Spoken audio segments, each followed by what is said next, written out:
Larry Forsberg. I serve as the Executive Director of the Westmont Chamber of Commerce and Tourism Bureau. On behalf of our Board of Directors and our staff, I want to say welcome to the 2017 Westmont State of the Village Address. So wonderful to see so many people here today working to keep abreast of all the great things that are going on in our community. We have an information-packed presentation today, so let's go ahead and get started. We're going to begin with a special thank you to the Westmont Auto Mile. We have 10 car dealers up on Ogden Avenue that are part of the heart of our economic engine, and we want to make sure that everybody knows that Westmont is the best place to buy your next vehicle, so thank you. And again, thank you to TICO for hosting our event this morning. We greatly appreciate your hospitality. This is a great center, and it's a great opportunity for people to learn more about the Taiwanese culture. And we're going to talk a little bit more about that special relationship that we have with Taiwan a little bit later in our program. In terms of our program this morning, I have the honor of doing introductions. We have our Mayor Ron Gunther speaking, who's going to talk about finance, budgets, and programs. We also have David Weiss, who's going to give us an update on emergency services. We have Jill Ziegler, our Community Development Director, to talk about growth and investment in the community. I'll be talking a little bit about economic development later in the program, and we'll have closing remarks. We're going to ask that everybody save your comments for the questions for the very end of the program. We'll take that. At this time, it's indeed my honor to introduce the Mayor of Westmont, Mr. Ron Gunther. The Mayor's been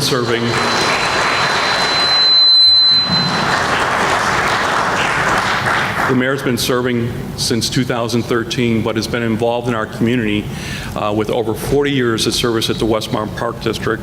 Also been very involved with the Westmont Lions, the Westmont Rotary Club, and basketball coach, and the list of volunteer activities is endless. So we wanted to say a warm welcome to our Mayor, Ron Gunther.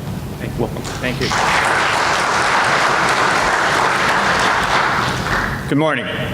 I think this is my 5th opportunity to host the State of the Village, and I want to thank the Chamber for providing this opportunity for us to update everybody of where the village is at. One of the things I stressed when I became mayor, not only on the staff, and it's been my experience through all the years of being involved in municipal government, the way you provide good services to the community is that you approach a team approach. And I stress that with the staff at the village and with the village board. I have been blessed with a board and staff that work real well together. They don't have their own agenda. Everybody voices their concerns, but in the end, we all tend to move ahead. So there's never been any concerns all the way from the board to the staff. They look out for the community in every aspect. One of the things that when I became mayor and the 3 trustees came in with me, and even before that, we hear a lot about transparencies, and one of the things we stressed is that we wanted to make sure the community had all the information. So this just shows you the different ways that we have reached out and continue to reach out to provide the community with the information before things happen. I think one good example is we just went through updating our sign ordinance, and we must have had 8 or more meetings in the community. Because one of the things I know the board stresses that we want to hear from everybody. We don't want people to say, we didn't know about that. So we're trying to reach out to the community and find out how it affects them. At the same time, also try to make some changes that benefit everyone. The community branding, one of the things we try to accomplish is to give the village a sense of unify them, and we've done that in various means.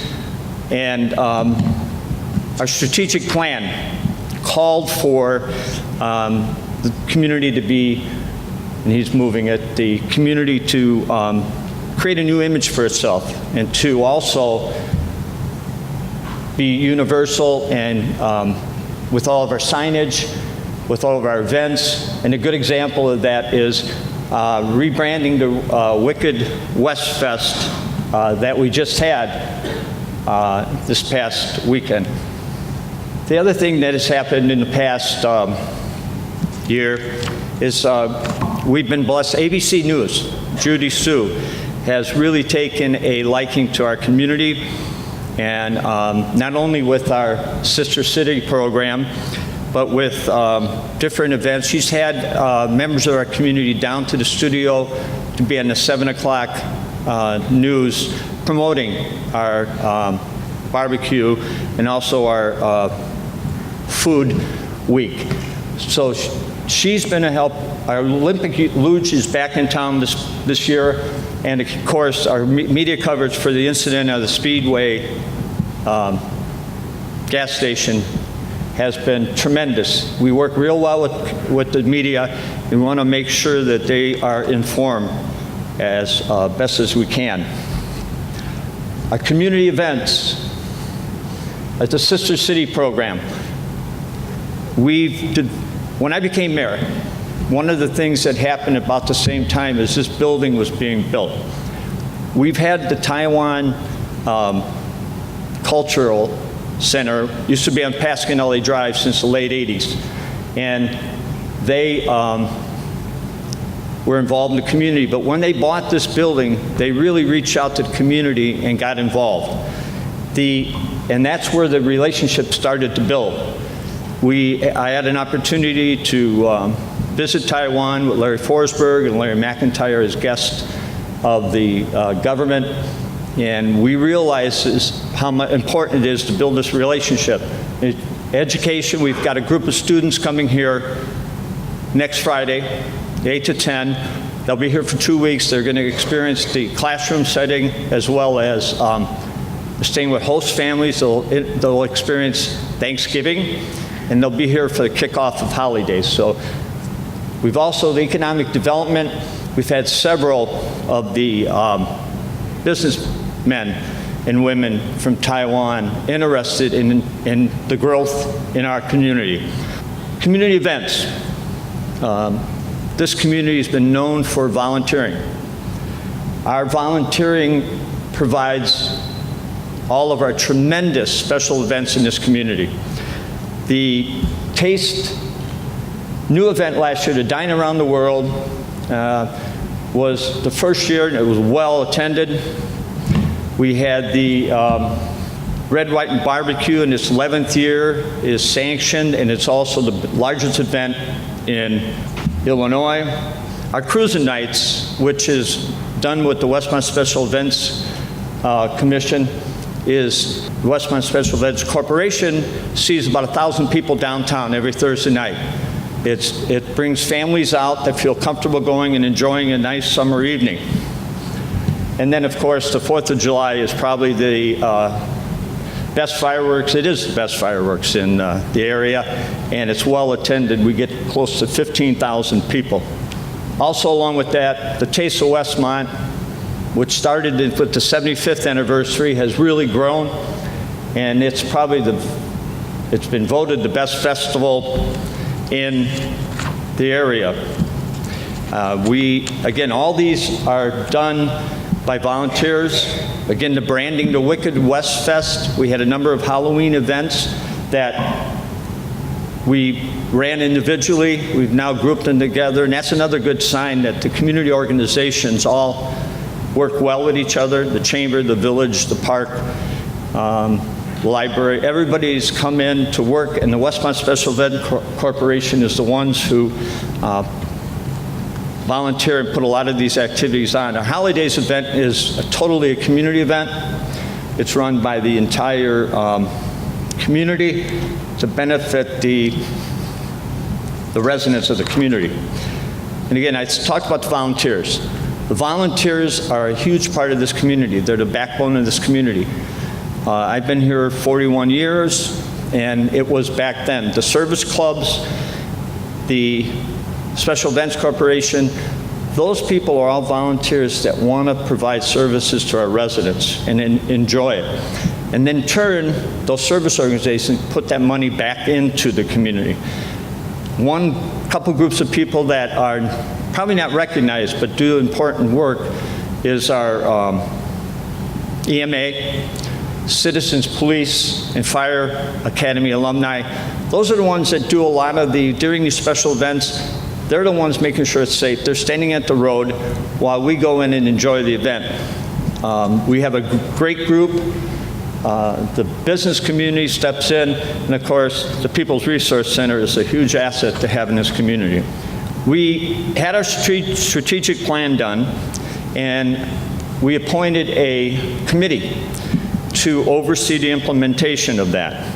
And one of the items that they're doing with our annual budget, and we did it with this budget, is tie in the budget with those strategic plan items. And I think that the staff is working really hard to make that happen. One of the things that we found from the strategic plans that were done last time, as Steve says, Steve May, it gathered a lot of dust before it was reopened. We didn't want that to happen again. We had a great participation in the community, and the strategic plan was developed based on all those opinions. So we want to make sure we continue to follow that over the next 5 to 10 years. Getting in a little bit about the dollars. We have 2 TIF districts. We have the one on 63rd Street, the north side of 63rd, and we have the one in the downtown central business district, TIF. This graph indicates the red is the central business district, and the blue is the southwest business. And you can see that when you start a TIF where the assessed valuation is frozen, it takes a while to generate money for that TIF. And we're seeing growth not only in new businesses, but with the assessed valuation, that you can see where the funds are today. And the idea with that money is to put it back in that area, to stimulate additional growth, to maybe improve our infrastructure. So we've seen that grow, and as projects come in, that will continue to grow. We've always looked at what the University of Illinois calls the flash index, and it measures the economy through Illinois. And we use this as a kind of a barometer to see where Westmont's at. The green line is kind of the average, and the orange or red line shows where Westmont's been. We've been above the average, and you can see where we were way down when in 08, 09, 010, we started to see a gradual improvement. And then in 13, 14, we went above the line, but now we're stabilized and we're continuing with that growth. Our general sales tax revenue has also grown from the period of time you could see back in 08, where we hit the bottom, to the point today where we're the largest amount of money we've collected through sales tax. This does not include the additional sales tax that are available for stormwater. This is just a sales tax that's generated from all the businesses in the community. And this is kind of I think, an important graph for those in the audience. Where does our sales tax revenue come from? And I know everybody and Larry complimented the Westmont Auto Mile. 59% of our sales tax at $8 million comes from the auto sales and gas stations. Now, we don't have that broken out, and then you can see the retail, the grocery, restaurants, and the other are things like houseware, hardware, apparel, salons, et cetera. So the key about this from last year is grocery went up 2%, auto sales went down a couple percent. One of the items I think this board we're looking at is that we want to diversify and try to not really rely all on the auto sales, and try to see if we can stimulate other areas of sales tax collection. Our hotel motel tax revenue, for those who may not realize how that money is derived, there's a 5% tax on overnight stay in Westmont.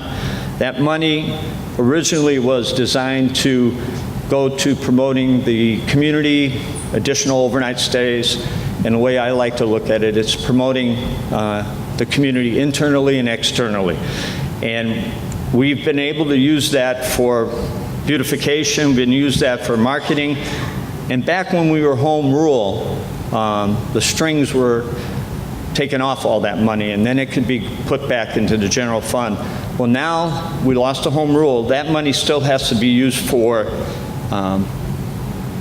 the reason it was set up is for promoting the community and creating overnight stay. But as you can see, the growth has been upward. And in that 2014, 15, right after that, we had a new management team take over the property. And they got active in the community. The Hilton and that group became part of this community like it was when it first started. And I think what you see is, because of that, they're going back up to the high point that they were earlier. So we're experiencing over 150,000 growth in tax revenue from that fund. One of the things that I know that the village has stressed, even before I became mayor, is a strong fund balance. And I think a lot of that was because in 09 and 10, we dipped below 20%. Down close to 0%. And that money was being used for day-to-day operations. That money was being used to operate the village. And I think since that time, we've made it a point to streamline some things, consolidate some things, and now we're at the point where we're at closer to 43%. The analysts all say you should have a quarter to a third of your operating annual budget in reserve. We are very fortunate that we built that up to have over 40%.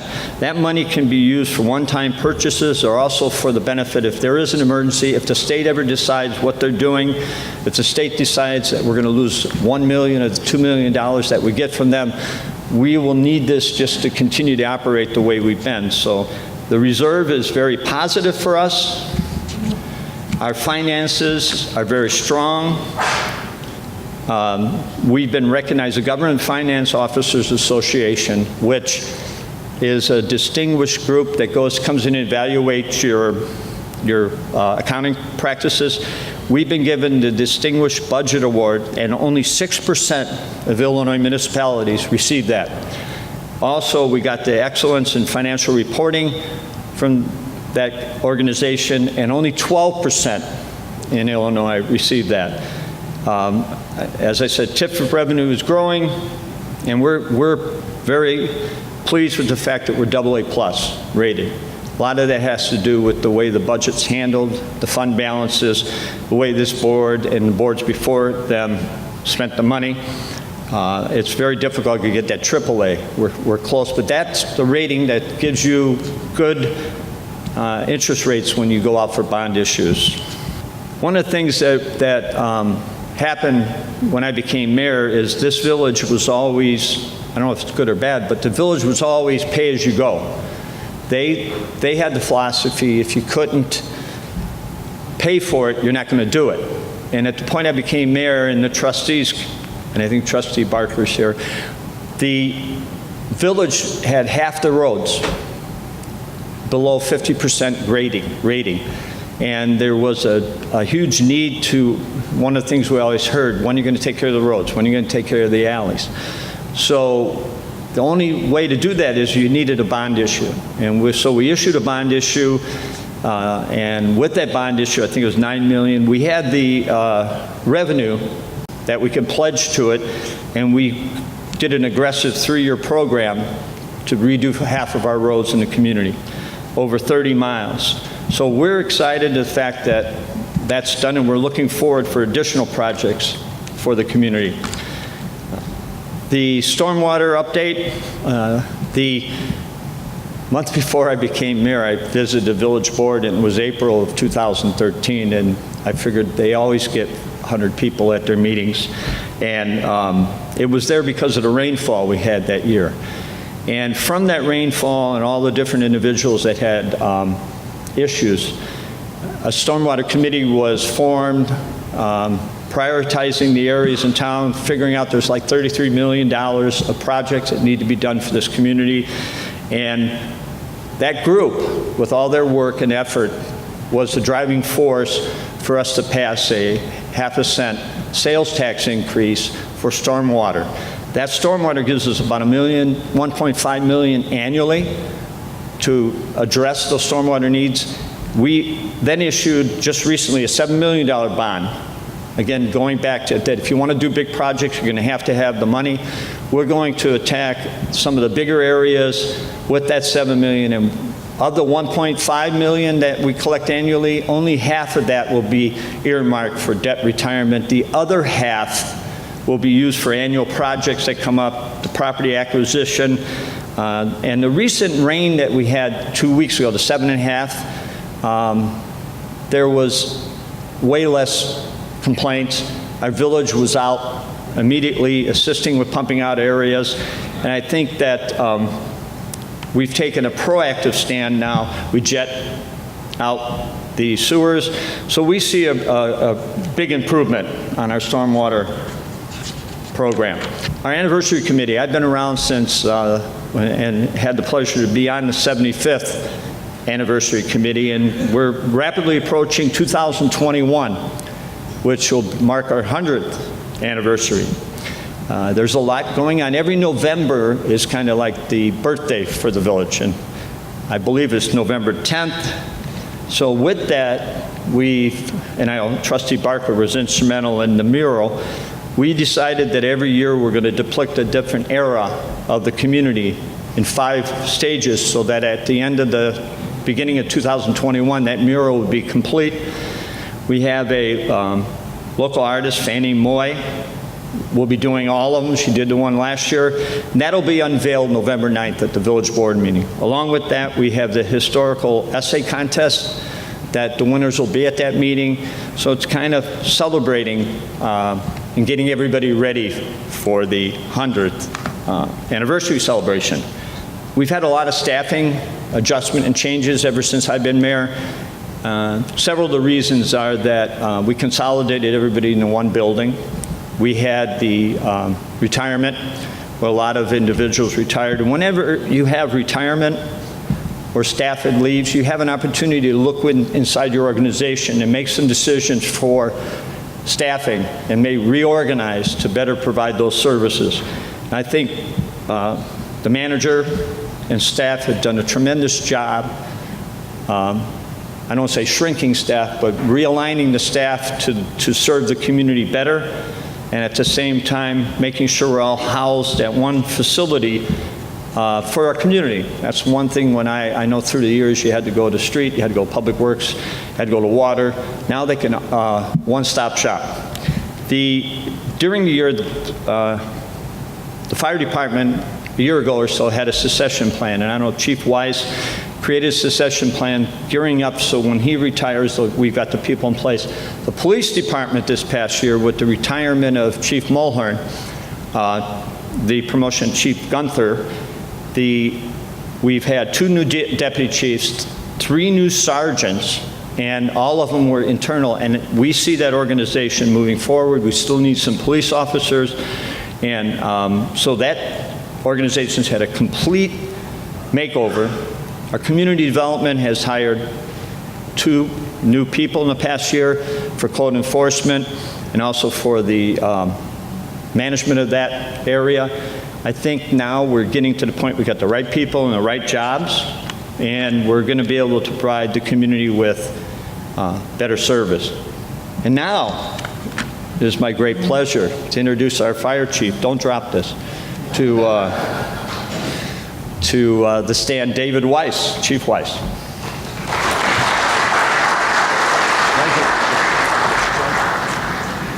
Good morning. Thank you for having public safety and the fire department involved in your State of the Village address today. Just want to take a few minutes here to talk about some of the highlights, things that happened the last year or so within fire department and public safety. We, as you know, the fire department's been accredited since 2001, and it's a huge accomplishment within the fire service to be internationally accredited. And We got reaccredited this last year for the 4th time. So we're in a 20-year mark of being an accredited department through the International Fire Chiefs. We also lowered our ISO rating to a Class 1. That's a huge accomplishment. That's the highest rating that you can receive. There's only 1% of fire departments through the United States that achieve this. Westmont Fire Department has been established to be the only combination part-time fire department in the United States to be accredited and an ISO 1 rating. So that's a huge accomplishment. I like to give a lot of credit to my staff for receiving this honor, but it starts at the top with the mayor and the board, the manager supporting our public safety departments. We had a change in our dispatch center this year. We moved from Donis Grove Dispatch to ACDC, which is Addison Dispatch Center. We renewed a contract with Norcom Wireless Alarm Monitoring System. We are in the process of setting up a special service area agreement with North Westmont Fire District, which covers Liberty Park area, the northwest section of the village.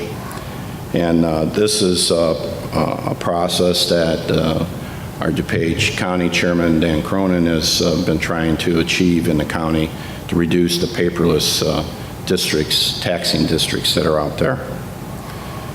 One other thing that we had happen this last year is we put in service a new ladder truck. This ladder truck replaced a 16-year-old ladder truck that we're having a lot of mechanical problems with. That truck was built from our staff, led by Deputy Chief Conley and several of our officers. This new ladder truck you will see driving around town doesn't have the big basket on the front anymore, but it does have a water tank and it does have a pump. So we're able to reduce our fleet and reduce one engine within our fleet, which saves the taxpayers and the village money.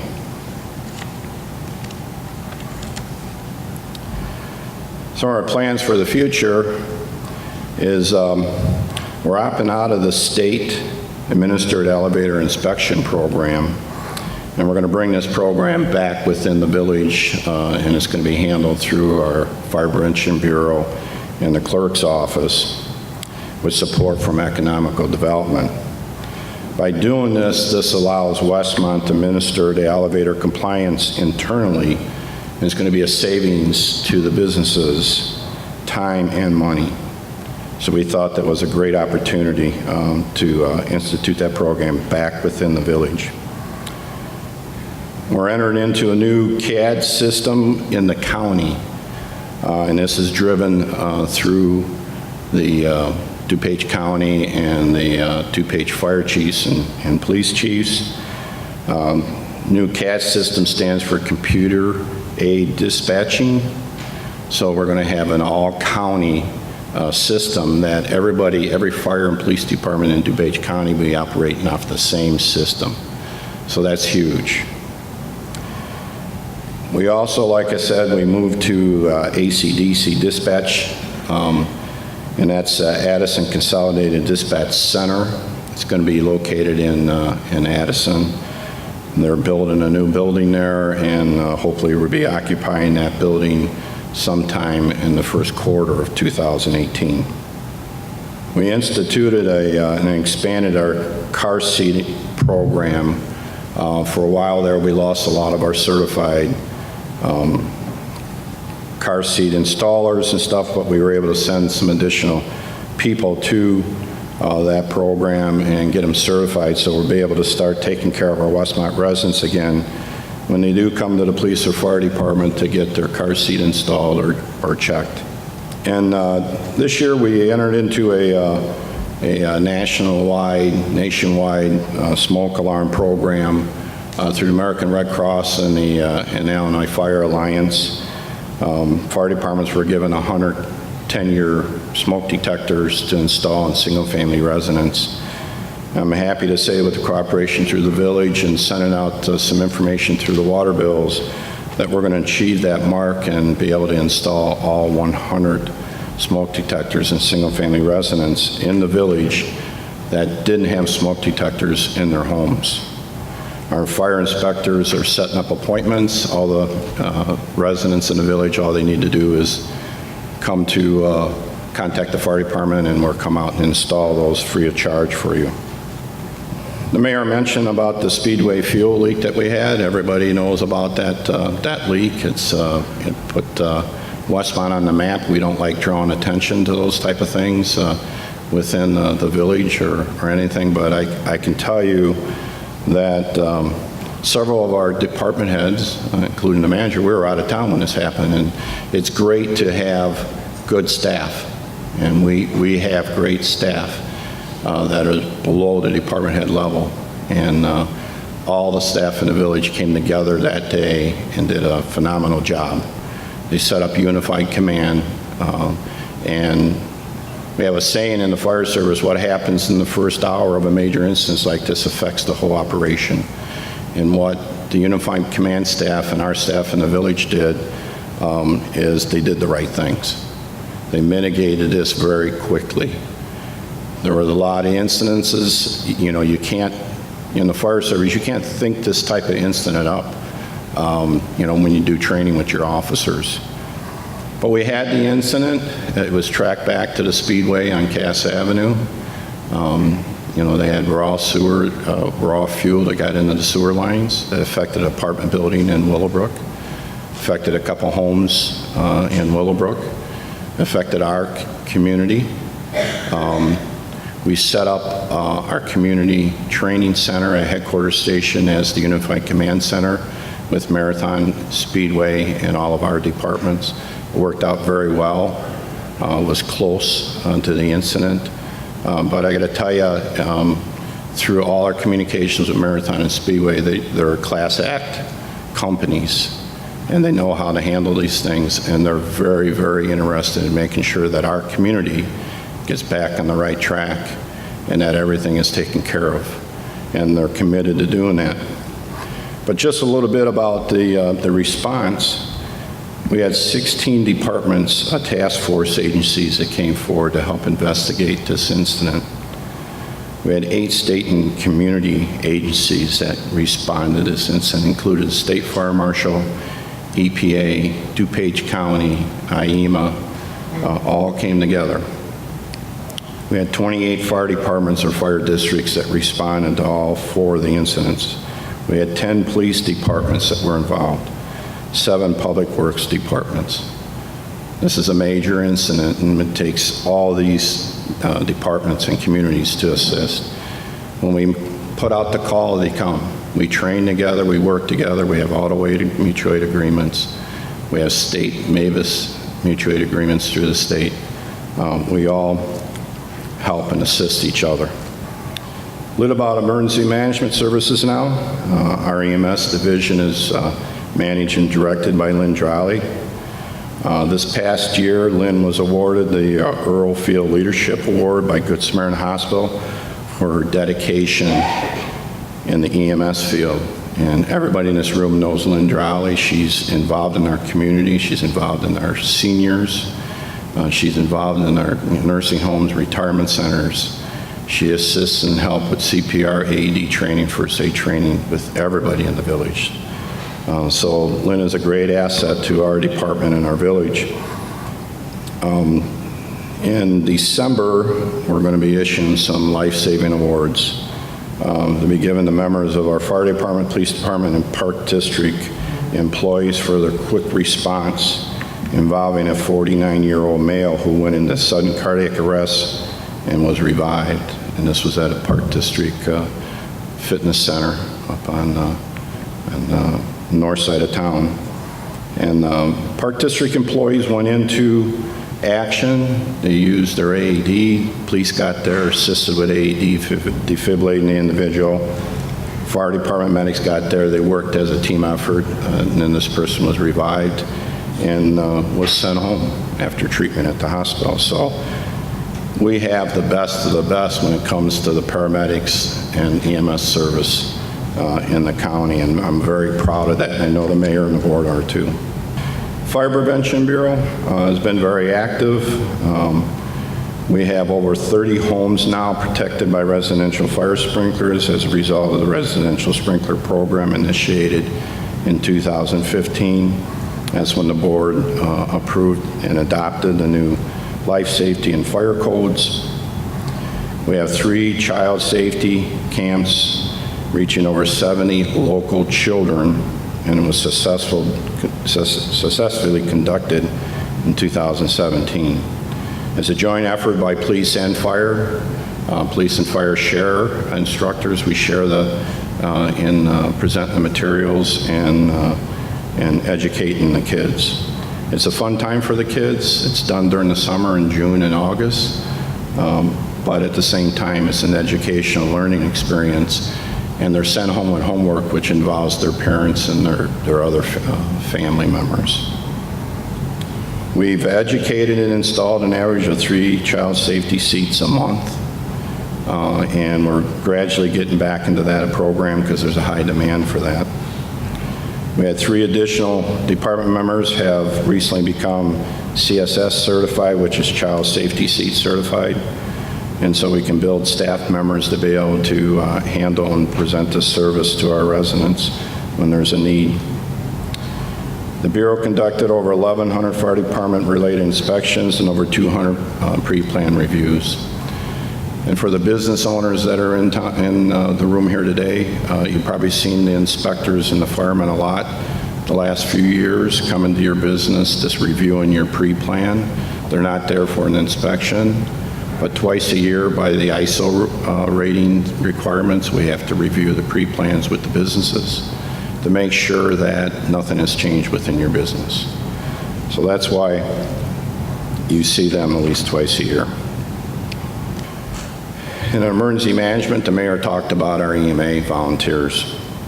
I don't know what we would do with all our volunteers, but EMA is a group of volunteers of about 40. About 20 of them are very committed. They've so far this year have provided over 1,800 hours of volunteer hours through the November 1st. They attend and assist the police, the village, the fire department with special events and major instances. If you take the national average that they come out every year with, at times volunteer hours to figure out how much money the volunteers save the village. Currently this year, the rate is $25.34 an hour, so if you took that times to 1,800 hours, the village, the EMA members saved the village about $46,000, which is huge in staff costs.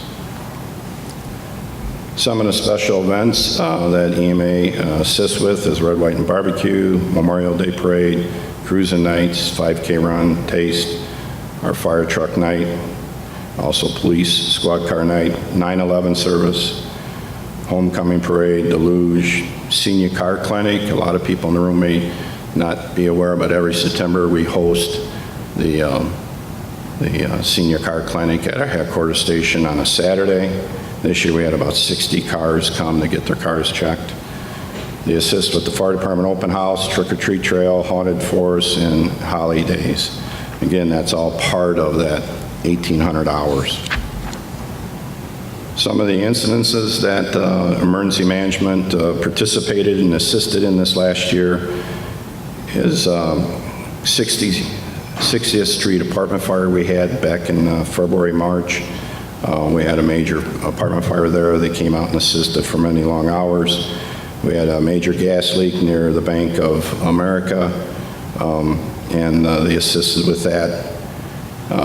They were called mutual aid to the village Itasca for a tornado that came through. They took our light trailers there, and our EMA members went there to assist them with traffic control and evacuation. And then they spent many long hours helping with the Speedway fuel leak. Now I would like to introduce Jill Ziegler, our Community Development Director. Jill.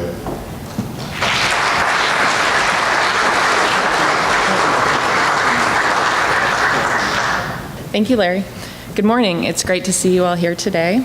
It's exciting for us to talk all about Westmont this morning. The mayor mentioned the strategic plan earlier, which has been a great tool for our departments. We tie our budget and projects to the strategic plan, which keeps us all focused throughout the year. Today, I'm going to talk about 3 of the many topics that were recommended by the strategic plan.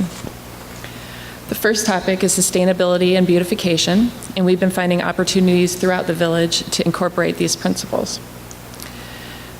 Richmond Gardens, our shared garden with Clarendon Hills, will showcase how residents can implement sustainability in their own backyards. So far this year, we've had an awesome groundbreaking ceremony on Earth Day.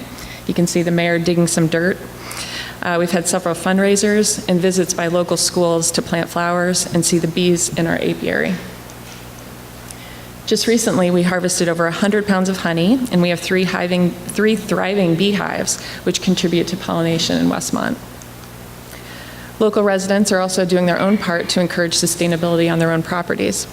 This house is an example of green initiatives, with solar panels on the roof of the garage and on the house, a rain garden with native plantings in the front yard, and an underground cistern in the rear yard that can be used to water the garden. A big project for us this year has been designing and engineering new gateway signs to identify our entrances to and commercial areas within the village. We're making them all consistent, and we're working on 3 right now. The first on the north side at Cass and 35th Street by the Hilton. In addition to this welcoming sign at the north edge of town, the medians will be planted and street trees installed to have a beautiful corridor along Cass Avenue. In the spring, we'll be planting vibrant landscaping in the downtown to replace some plain grassy areas, which you'll see when you're hanging out at the auto shows, during Taste of Westmont, or maybe racing in a casket down Cass Avenue. On the northeast side, we're planning a second gateway sign, and we're working with IDOT, Hinsdale, and local volunteers to plant a monarch butterfly habit in the large cloverleaf. This will create a beautiful entrance to the community as you exit from Route 83. In addition to beautifying the community, our residents and businesses have been busy investing in their homes and commercial properties. Last year, our staff reviewed the permit fee structure and consolidated how we process permits. We have as much activity, but less individual permits now. The chart to the right estimates over $30 million in improvements for 2017, which could include a small backyard patio to a 2-story parking deck. Another of our strategic plan goals is providing a wide range of housing types, ensuring seniors have great living options in the community, and balancing ownership and rentals. With regard to providing a wide range of housing, we've had 11 new single-family homes this year, with several more expected by the end of 2017. We've also seen an increase in duplexes around the periphery of the downtown. This slide shows some of our newer homes, which include single stories, houses with several thousand square feet and 3-car garages, and construction that has replaced houses that were no longer marketable. You've probably heard about 2 of our larger proposed apartment projects at the Hilton and just north of the tracks in the downtown at 1 North Cass. Combined, if approved, these projects could include over 500 new apartment units with luxury furnishings and common areas for recreation. On Ogden Avenue in particular, we've seen an increase of new commercial buildings and additions. Our dealerships have contributed a lot to this investment. This year included starting a completely new BMW campus, consolidating 2 buildings and lots for Porsche, and Tesla opened at the beginning of 2017. All of these dealerships have updated their architecture, added stormwater detention, and significant landscaping. In the downtown, we've had new property ownership, new businesses, total renovations, and building additions. Water lines have been extended so that sprinklers can be installed, which now meet building code requirements.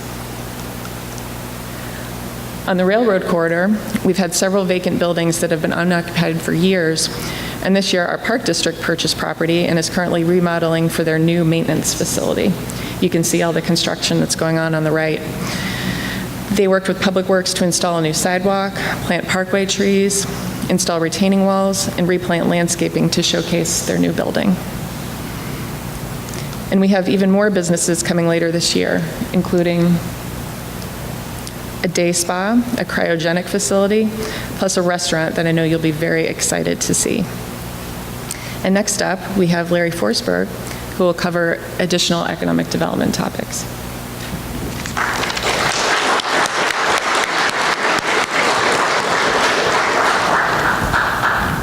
Thank you, Jill. It's always a pleasure to talk about economic development in Westmont because there's always so many wonderful things that are going on. So I was able to take in a couple hours worth of material and kind of cut this down to several minutes. I'm sure you're all quite happy about that part. To start with, I'd like to touch on our key development goals. I want to take a couple minutes and talk about the big picture of economic development in Westmont. Quite often when we're at the State of the Village address, we talk about specific projects. We give you a laundry list of things that have gone, a laundry list of things that have come, and a laundry list of things that we're working on. I'd like to take just a couple minutes and talk big picture, talk about some of the common questions we get, why things happen, why some things don't necessarily happen. So in terms of our key goals, we're really working hard to make sure that we foster a very business-friendly environment in Westmont. That helps us tremendously when it comes to business retention, and also helps us tremendously when it comes to recruiting new business to the community. Both those are very important elements, and we pride ourselves on doing a wonderful job. And it starts from our village board, goes on through our staff, and it goes through the entire community, the progressive and proactive approach of working with the business community. We're also working very, very hard to promote the high quality of life that we have in Westmont. We have excellent schools. We have a wonderful park district. Our location is phenomenal and second to none. We're in the greater central part of the greater Chicago marketplace. Our accessibility to airports, transportation, highways is just phenomenal. And we want to make sure that people understand the value and the opportunity that exists when it comes to living in Westmont. All these things working together help us create that Westmont brand. It's unique, it's valuable, and it's important for us to share that each and every day. We talked a little bit earlier about strategic plan. There's also an economic development strategic plan, and that was built out of the community discussions that occurred when we were constructing this strategic plan overall. There's 29 key points. And it's, again, based on conversations that happened. The really, really important news is that we have a strategic plan, as the mayor mentioned, that's not sitting on a shelf someplace, but it's so highly integrated into our day-to-day operations. It's integrated into our budget. It's integrated into our to-do list. It's there, present each and every day. It never gets forgotten about. It's our mission, it's our goal, it's our focus. So that is a really important part of what we're doing on a daily basis.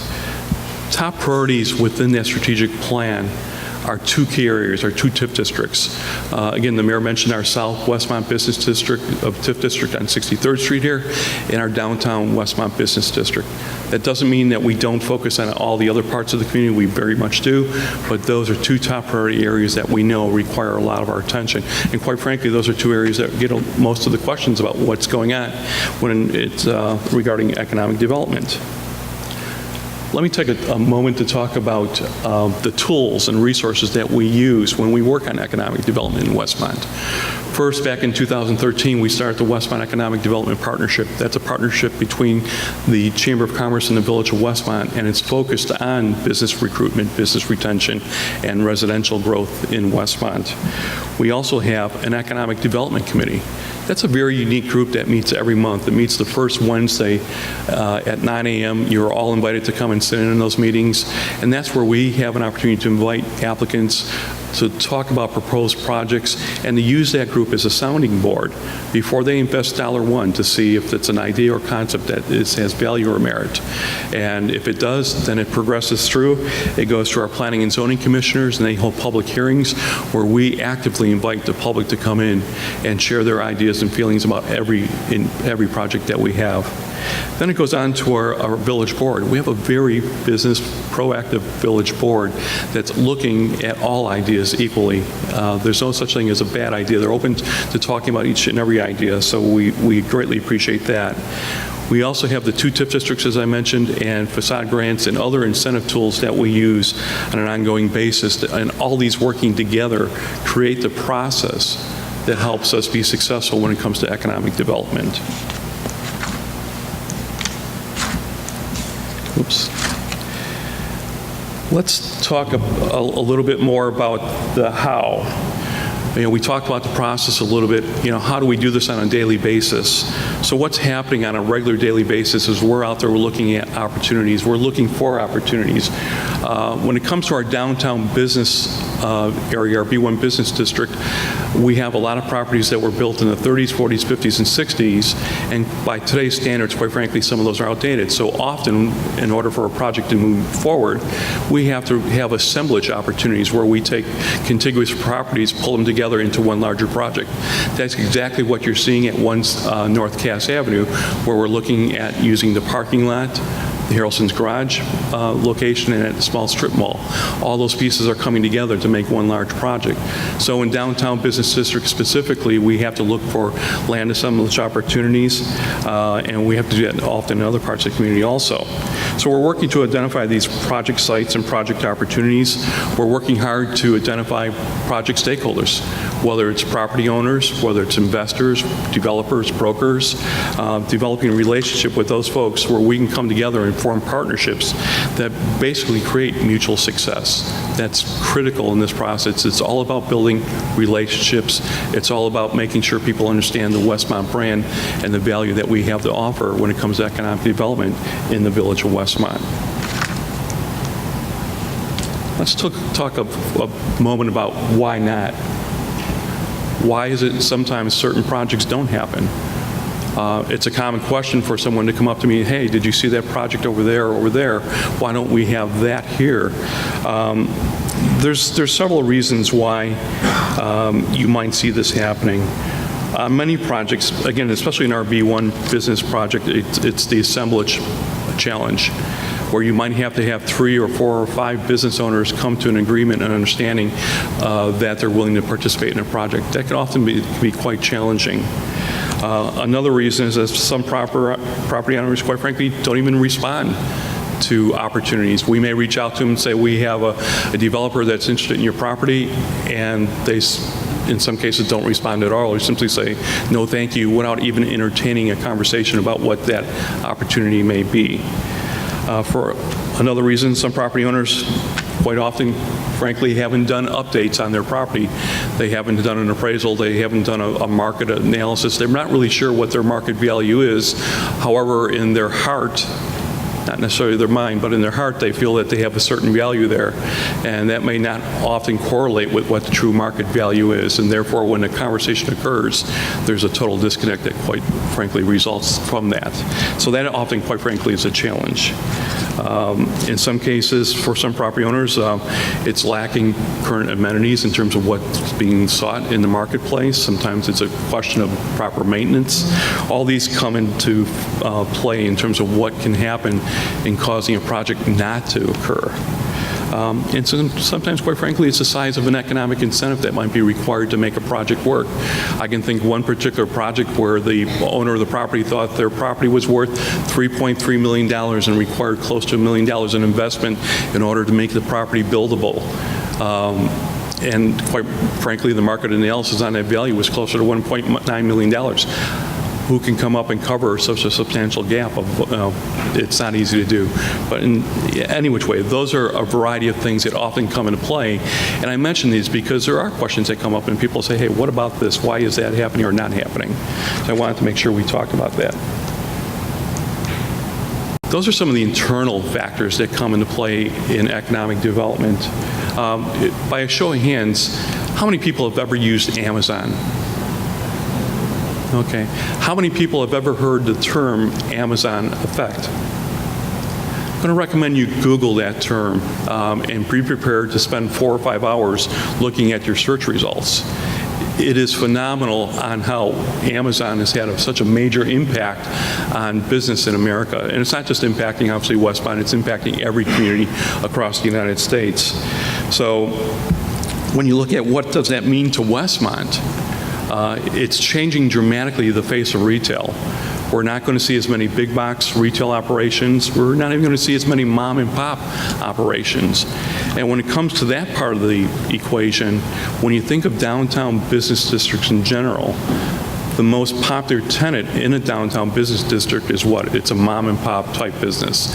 And those folks are being, quite frankly, often decimated by the competitive nature of Amazon. So you're not seeing quite as many of those folks.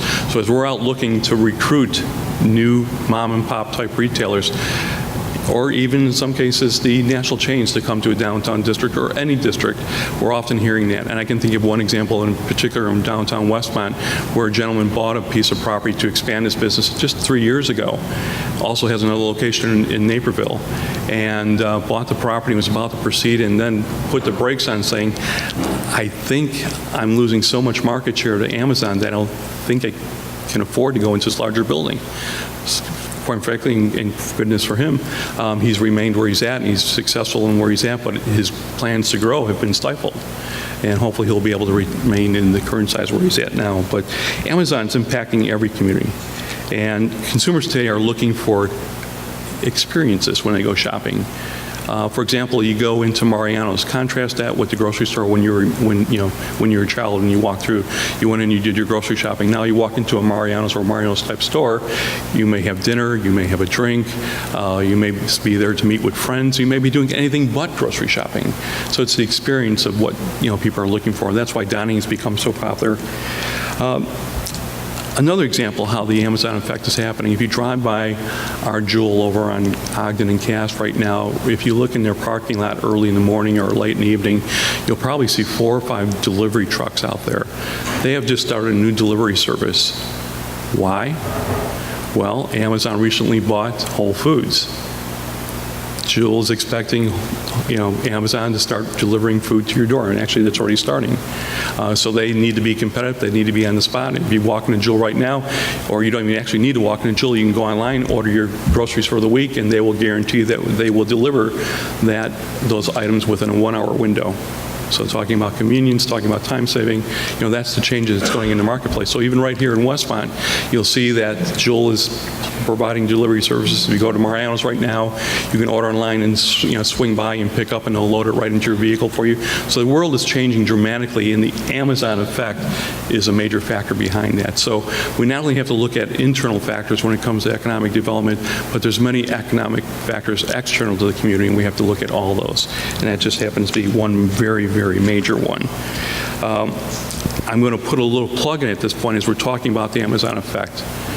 The Chamber for the last several years has had a Shop, Dine, Discover campaign that we promote quite actively. And we realize you cannot buy and you cannot do everything in town, but we encourage you, please shop local, because that does make a big difference in terms of our sales tax revenue.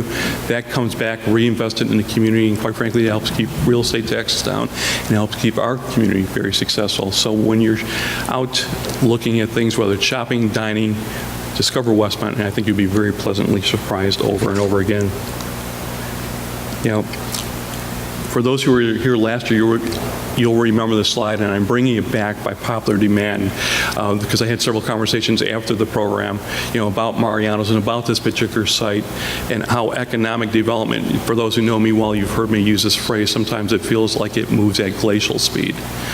This is a project that took almost 10 years, and originally this site was identified for a different use. There were a lot of external influences that came into play as to how this happened, a lot of persistence, a lot of perseverance brought this to reality. And the fact that we have this Mariano's now has driven additional brokers to our community and developers who are looking for projects along 63rd Street. But it really helped jumpstart 63rd Street for us. And if you look really closely, you'll notice that along 63rd Street corridor, and that's not only on 63rd Street, but along Cass, we've had many other investments in the community that have come to play. When you look at South Westmont Business District, Bria Healthcare put $7 million into their property. and their grand reopening the year before last. Aspire Living just opened several weeks ago to a crowd of over 300 people who came through to see what they had to offer. They've been telling us about their record number of registrations that they have at their location. So they've opened the location that's been doing phenomenal. Our new express oil change and tire engineers, along with the Marianos, those represent tens of millions of dollars of investment in South Westmont Business District. And we're, quite frankly, just scratching the surface. The TIF district is going to help us. Our community leadership is helping us. But we're very focused on taking what we have in terms of some outdated, and I use the word underutilized, and I emphasize the word underutilized properties that we have in that corridor. Quite frankly, when I drive by a couple of those shopping centers, I cringe because I see the opportunity there. From talking with developers, they see the opportunity there. Now we've got to work together to make that opportunity a reality. And got some exciting news when it comes to what's being considered at 63rd and Cass. For well over a year now, we've been working very closely with Bradford Real Estate Company. They are the folks who did the Marianos project, and they have a contract on the 63rd and Cass property, and they're going through their due diligence phases right now about bringing a new project to 63rd and Cass. So hopefully in the very near future, depending upon the results of that due diligence efforts, we'll be able to report to you some great news about some new businesses that will be coming to that corner. And that's just one more step in the process because we have a lot more work to do there also. But I just want to share that great news because we're very excited about that. We've been very happy in working with Bradford. They're a very highly reputable, highly recognized company, and they've been a great partner for us to work with. So we're looking forward to that. Also, just to take a couple quick moments, we talk about economic development. We often get some very consistent questions, and I kind of put the top three here. Those being, why has that building been empty for, fill in the blank, 1 year, 2 years, 3 years, or whatever it might be. The most common reason for that, quite frankly, is the asking price. They've not been able to come to an agreement with a developer or buyer to reach an agreeable price. And then quite frankly, that often links back, have they done all their due diligence to figure out what the true market value of that property is? We've had some folks who bought property in 2002, 2004, 2005. Property was at top of the market back in that time. Now they're looking at, a market that's taken a deep dive in 8, 9, 10, 11, and just slowly, gradually coming back up.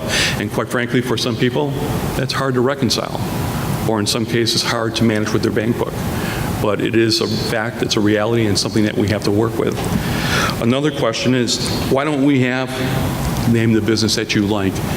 Is it a coffee shop? Is it a certain type of restaurant? What is it that, why is it that there's one down over there and why is there not one right over here? Quite frankly, we do a lot of work and we go to a lot of trade shows and we're talking with a lot of potential, businesses that we would like to see here in Westmont. It's a very data-driven process. It's not an emotional process at all. It's total data. They're looking at their current store proximities. They're looking at population density. They're looking at demographics in the community. They're looking at average daily traffic counts. There's a lot of factors that come into play, and it's all empirically driven. It's all empirical data that decides what will be built where and when. So that's a major factor. But when we're talking with these folks, those are the type of conversations we have. We're talking about what we have in traffic counts. Quite frankly, we have a wonderful demographic that we serve in this area. The overall well-being of this area is extremely, extremely positive and strong. Another common question is, what is Westmont going to do about that? And quite frankly, sometimes, without saying this, I would like to say I wish I had a magic wand that I could wave and help address their problem. But I will say this. If there's any question at any time about any particular property, the most important point that I want to make is ask, let's talk. We are never shy about having a conversation about anything. So if there's a particular property or particular thing out there, we will go talk with those property owners. We will talk with anyone to help address or help move a topic or question or concern along. So if you have a question like that, please share it. Any of these questions or any questions that you have, please share it, because we want to have an ongoing dialogue with all of our stakeholders in the community. And that's a key part of all this. It's teamwork. I'm going to finish it up by asking your help, because working together, we can be much more successful. Who do you know out there that's looking to open a new business? Or who do you know that's looking to move an existing business? Do you know a developer, a broker, or an investor that's looking for a new project? Do you have resources or ideas or contacts that you would like to share that you think would be a valuable partner with Westmont? Our teamwork is very important to our success, so I'm putting this open invitation out to each and every one of you. If you feel you have an idea or concept or relationship that you think will be helpful to economic development, or more importantly, to the overall success of Westmont, please, let's talk about it. Let's work together. We are a team here, and it is important for us to connect. It's important for all of us to talk. So you can call me, you can text me, you can instant message me, you can FaceTime me, you can reach me on LinkedIn, you can email me. Heck, we could even talk face to face.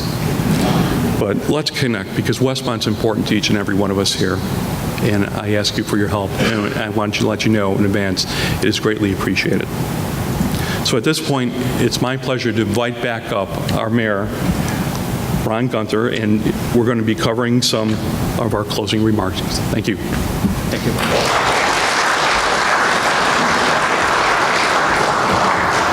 Again, this is, I don't want to say dragged on, but it went a little longer because we wanted to make sure we covered a lot of the areas that we feel is important for the community to know about. The state of our village, a couple strong, the points is that we do have strong teamwork among all our community stakeholders, all our service clubs, our businesses, the municipalities, all working together.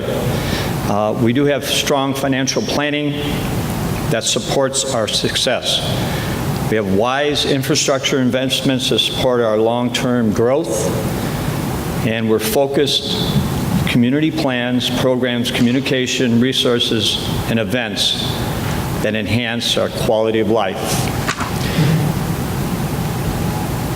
Shaping a vibrant community and future through connection, service, and leadership. And I think that kind of summarizes our community and summarizes us moving forward. And what I'd like to do is thank all the speakers that came here today. Thank the Chamber for hosting this. This has become our annual event, and we look forward to presenting it to you. But we also look forward to hearing from everybody all year long. I think Larry summarized it extremely well. You can reach out to us. Any emails I receive, if I don't respond to them immediately, staff will. So please, let us know. If you have an idea, you have a concern, please let someone know in the village.